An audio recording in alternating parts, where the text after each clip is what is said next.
ಇನ್ನು ನೀವು ಬಂಗಾರದ ಗಣಿ ಚಾನೆಲ್ಗೆ ಸಬ್ಸ್ಕ್ರೈಬ್ ಆಗದಿದ್ದರೆ ಈ ಕೂಡಲೇ ಸಬ್ಸ್ಕ್ರೈಬ್ ಬಟನ್ ಅನ್ನು ಕ್ಲಿಕ್ ಮಾಡಿ ಹಾಗೂ ದಿನನಿತ್ಯದ ಅಪ್ಡೇಟ್ಸ್ಗಳಿಗಾಗಿ ಬೆಲ್ ಐಕಾನ್ ಅನ್ನು ಪ್ರೆಸ್ ಮಾಡಿ. ಗ್ರಾಮ ಆಡಳಿತಾಧಿಕಾರಿಗಳ ನಾನಾ ಬೇಡಿಕೆ ಈಡೇರಿಸುವಂತೆ ಮುಷ್ಕರಕ್ಕೆ ಮುಂದಾಗಿ ಎರಡನೇ ದಿನವಾದ ನಿನ್ನೆ ಕೂಡ್ಲಿಗಿ ಶಾಸಕ ಡಾಕ್ಟರ್ ಶ್ರೀನಿವಾಸ್ ಭೇಟಿ ನೀಡಿ ಮುಷ್ಕರ ನಿರತರ ಮನವಿಯನ್ನ ಆಲಿಸಿ ಮನವಿ ಪತ್ರ ಪಡೆದು ನಿಮಗಳ ಬೇಡಿಕೆಗಳನ್ನ ಬಗ್ಗೆ ರಾಜ್ಯದ ಸಿಎಂ ಹಾಗೂ ಕಂದಾಯ ಸಚಿವರೊಂದಿಗೆ ಭೇಟಿ ಮಾಡಿ ಚರ್ಚೆ ನಡೆಸುವ ಬಗ್ಗೆ ಭರವಸೆ ನೀಡಿದರು.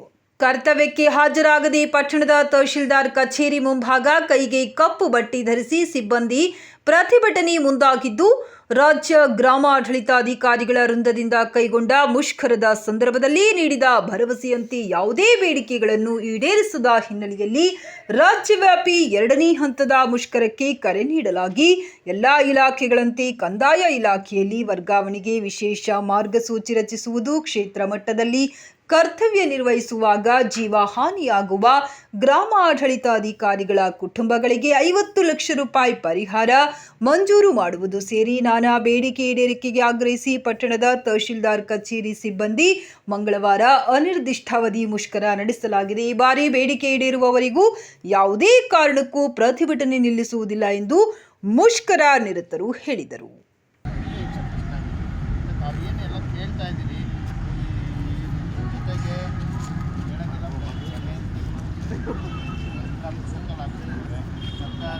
ನನಗೂ ಹೇಳ್ತೀನಲ್ಲ, ಆ 5 ವರ್ಷದಲ್ಲಿ 1850 ವರ್ಷದಲ್ಲಿ ಕೇವಲ 150-180 ದಿವಸ ಮಾತ್ರ ಕರೆಕ್ಟಾಗಿ ಇಲ್ಲಪ್ಪ ಇವತ್ತು ಆಫೀಸ್ ವರ್ಕ್ ನಾನು ಕರೆಕ್ಟಾಗಿ ಕಚೇರಿಯಲ್ಲಿ ಕೂತ್ಕೊಂಡು ಆಮೇಲೆ ಕೆಲಸ ಅಡ್ಮಿನಿಸ್ಟ್ರೇಷನ್ ಕೆಲಸ ಮಾಡೋಣ ಅನ್ನೋದು ನನಗೆ ಸೀನಿಯರ್ ಶಾಸಕರು ಅಧಿಕಾರಿಗಳು ಹೇಳಿದರು.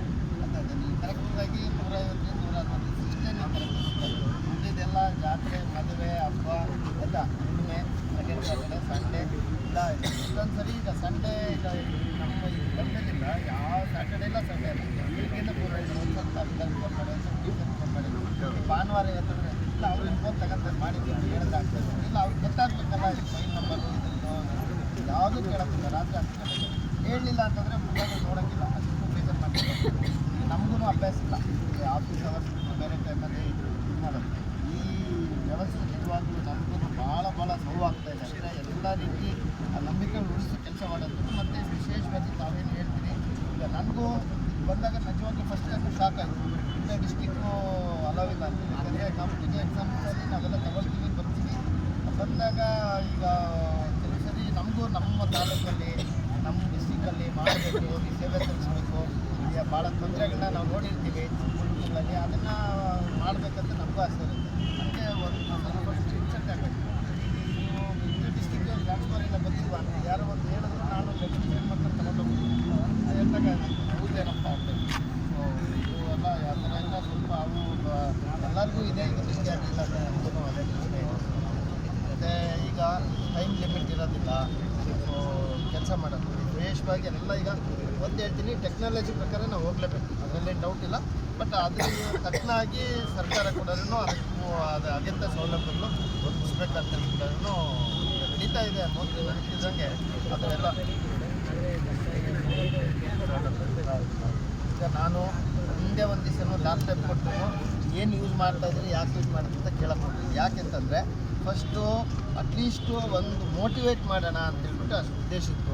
ಅದ್ರ ಜೊತೆಗೆ ನೆಕ್ಸ್ಟ್ ಟೆಕ್ನಾಲಜಿ ಹೆಂಗೆ ಬರುತ್ತೋ ಅದನ್ನು ಅಪ್ಡೇಟ್ ಮಾಡಿಕೊಂಡು ಹೋಗೋದು, ಅಟ್ಲೀಸ್ಟ್ ಒಂದು ರಾಜ್ಯದಲ್ಲಿ ಮಾದರಿ ಆಗಲಿ, ಇದಕ್ಕೆ ಒಂದು ಸರ್ಕಾರ ಒಂದರಲ್ಲಿ ಮುನ್ನುಡಿ ಇಡಲಿ ಅಂತ ಹೇಳ್ಬಿಟ್ಟು. ಈಗ ಟೆಕ್ನಾಲಜಿ ನಾವು ಅಷ್ಟೊಂದೆಲ್ಲ ಯೂಸ್ ಮಾಡ್ತೀವಿ ಅಂತಂದರೆ ಅದಕ್ಕೆ ತಕ್ಕನಾಗಿ ಸೌಲಭ್ಯಗಳು ಕೂಡ ಒದಗಿಸ್ಬೇಕು. ಮತ್ತು ಈಗ ನೀವು ಒಂಥರ ಹಳ್ಳಿಲಿ ರೂಟ್ ವರ್ಕರ್ ಇರೋದ್ರಿಂದ ಅಲ್ಲಿ ಒಂದು ಆಫೀಸ್ ಮಾಡೋದು ಒಳ್ಳೆಯದಂತೇಳಿ ನಮಗೂ ಇದೆ.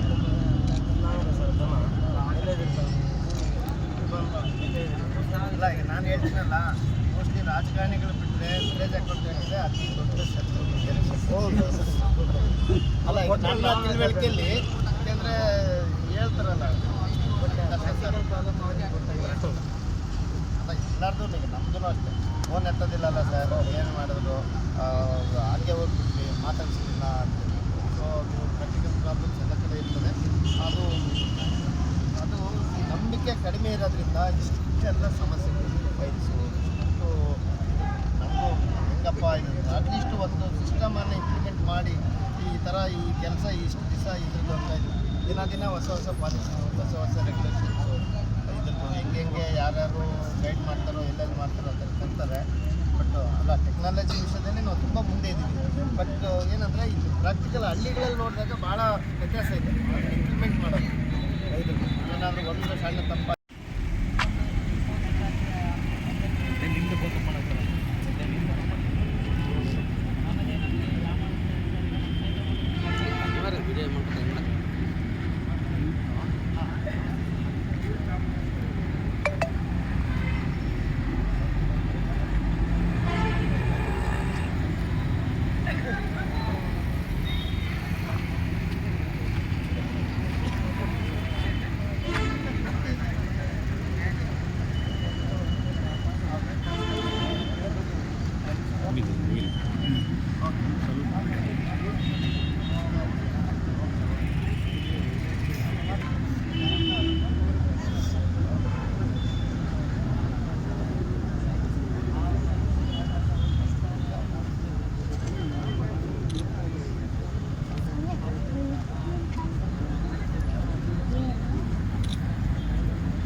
ಏನು ಇದು ಕೇಳಿದ್ದೀರಿ ಇದ್ರ ಬಗ್ಗೆ ಖಂಡಿತ ಸಹಮತ ಇದೆ. ಖಂಡಿತ ಖಂಡಿತ ಖಂಡಿತ ಖಂಡಿತ ಈಗ ಅವ್ರಿಗೆಲ್ಲ ಗೊತ್ತಾಗಿದೆ. ಜೋರು ಹೇಳೋ ಜೋರು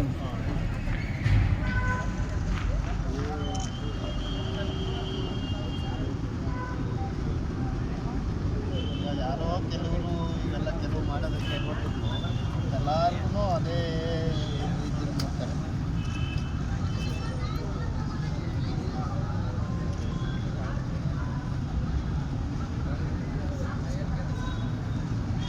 ಎಲ್ಲೋ ರಾಜ್ಯದಲ್ಲಿ ಎಲ್ಲೂ ಇಲ್ವಾ ಇದ್ರದ್ದು ಇವರಿಗೆ ಕನ್ನಡಗಳದ್ದು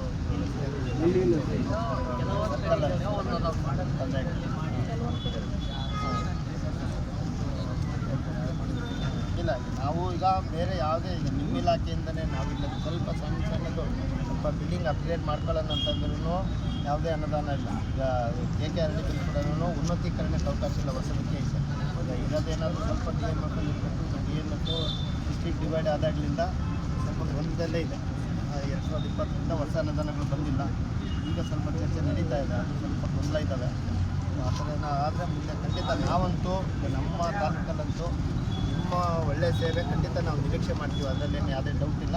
ಮತ್ತು ತಾವೀಗಾಗಲೇ ನೀವು ಕೇಳಿದ್ರಿ ಒಂದು ಮಾದರಿ ಒಂದು ಮಾಡಲ್ ಅಂತೀರಿ ಮಾಡೋಣ ಅಂತ ಹೇಳ್ಬಿಟ್ಟು ನಾವು DMF ಅನುದಾನ ನಿರೀಕ್ಷೆಯಲ್ಲಿದ್ದೀವಿ. ಆದರೆ ಖಂಡಿತ ಒಂದ್ಸರಿ ನಮ್ಮ ಒಂದು ಕಡೆ ಮಾಡೆಲ್ಲಾಗಿ ಮಾಡಿ ಚಿಕ್ಕದಾಗಿ ಜನಗಳದ್ದು ನೋಡಿ. ಈಗ ಅಲ್ಲಿ ಹೋದಾಗ್ಲೂ ಈಗ ಈ ಥರ ಅವ್ರು ಬರ್ತಾರೆ, ಅವ್ರಿಗೆ ಇರೋಕ್ಕೆ ಕೂತ್ಕೊಳ್ಳೋಕ್ಕೆ ಅಂತ ಯಾರೂ ಕೇಳಲ್ಲ. ದೇವಸ್ಥಾನ ಜಾಸ್ತಿ ಹೇಳ್ತಾರೆ, ಸಮುದಾಯ ಭವನ ಹಾಕ್ಸ್ಕೊಡ್ತೀವಿ, ಮೇಂಟೆನೆನ್ಸ್ ಇಲ್ಲ, ನೀರಿಲ್ಲ, ಪ್ರಾಬ್ಲಮ್ ಆಗಿದೆ.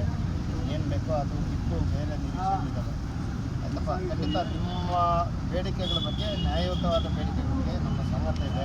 ಖಂಡಿತ ನಿಮ್ಮ ಏನು ನ್ಯಾಯಯುತ ಬೇಡಿಕೆಗಳಿಗೆ ನಮ್ಮ ಸರ್ಕಾರಕ್ಕೆ ಖಂಡಿತ ತರ್ತೀನಿ. ನಾಳೆ ನಾನು ಹೋಗ್ತಾ ಇದ್ದೀನಿ, ಮಾನ್ಯ ಸಚಿವರನ್ನ ಮತ್ತು ಮುಖ್ಯಮಂತ್ರಿಗಳು ಭೇಟಿ ಮಾಡಿ ನಮ್ಮದು ಒಂದು ಲೆಕ್ಕ ಮಾಡಿಬಿಟ್ಟು ಈ ಥರ ಅವ್ರು ಬೇಡಿಕೆ ಇಟ್ಟಿದ್ದಾರೆ, ಅದಕ್ಕೆ ಸರ್ಕಾರ ಸ್ಪಂದಿಸಬೇಕು ಅಂತ ಹೇಳ್ಬಿಟ್ಟು ಖಂಡಿತ ನಾನು ನಮ್ಮ ತಾಲೂಕಿನ ನಿಮ್ಮೆಲ್ಲರ ಪರವಾಗಿ ಖಂಡಿತ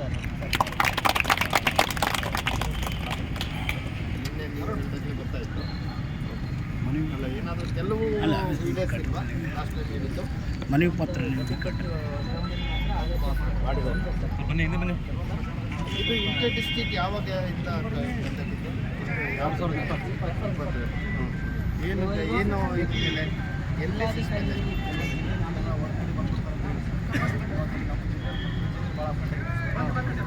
ಅಲ್ಲಿ ವೇಕೆನ್ಸಿ ಕ್ರಿಯೇಟ್ ಆಗುತ್ತೆ.